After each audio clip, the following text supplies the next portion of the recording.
My speech today is about a meme. Last summer, it's about a meme.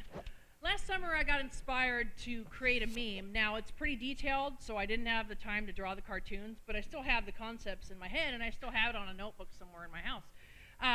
And what it is it's similar to one of those Ben Garrison memes where it's very detailed, and it's really about corruption and big government. So I'm going to redraw my meme. This will make sense. So imagine kind of a tic-tac-toe here.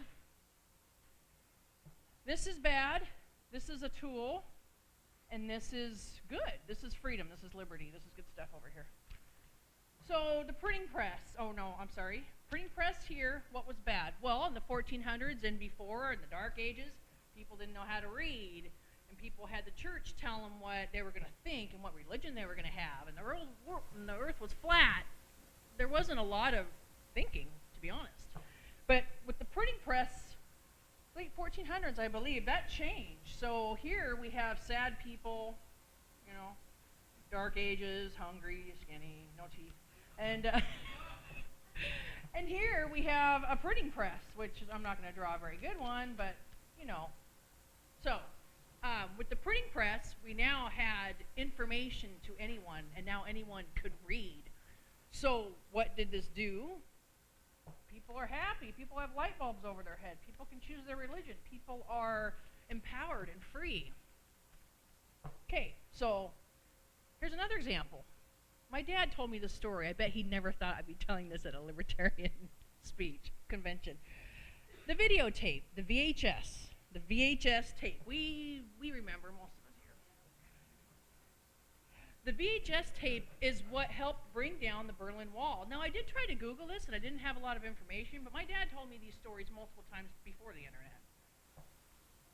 So here we have Berlin, we have communist Germany, we have, again, socialism. Sad people, they're not free, they're shackled. So this is the bad stuff.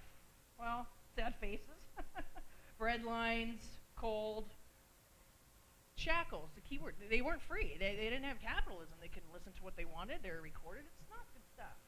And then what's the tool here? It's one of those VHS tapes. And what happened is that people were starting to share information underground with a VHS tape.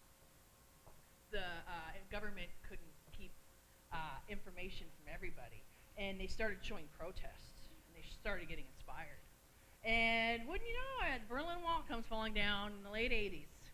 And I am told that is directly because of VHS tape and the spread of information.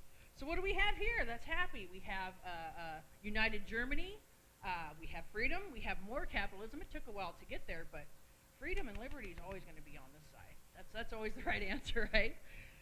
Okay, so here we are today. This is kind of where I was going with the Ben Garrison thing, the real detailed one. Right here, the bad, I was going to show like a city, big pharma, big government, BLM, Obamacare, whiny kids, whatever. And then I was going to political correctness, and I was really going to have a big Jabba the Hutt here, Jabba the Hutt, that couldn't move. That's big government. It's so big, it just can't even move itself. Can't even turn. That's not good. That's what we're at right now, right? I mean, Obamacare, what a horror show. I mean, there's so much bureaucracy, so many little warm, dark places for corruption and waste to hide. Let's get services and products back just to the consumer, to that. Why do we need all this stuff in the middle? So what's good? Well, I don't want to put libertarian utopia, because we all agree there's really no such thing, nor should there be a libertarian utopia. The closest thing I can think of a libertarian utopia is at the end of Hunger Games. You're just free.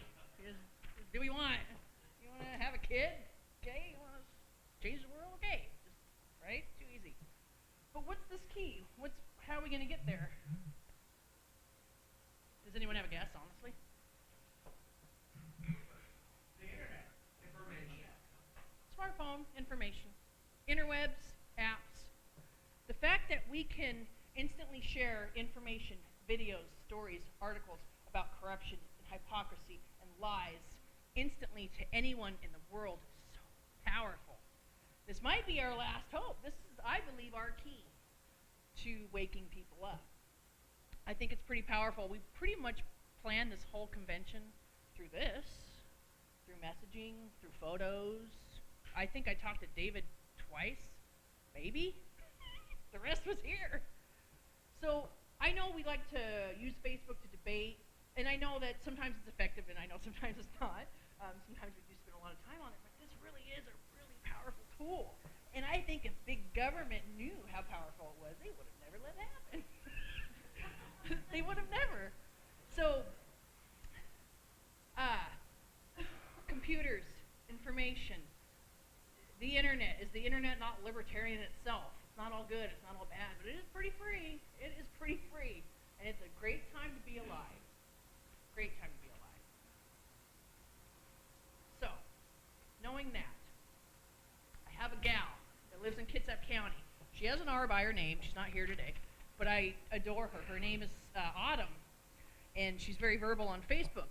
And she talks about liberals, and she uses the 3 hashtags, barf, drivel, and then she has doomed.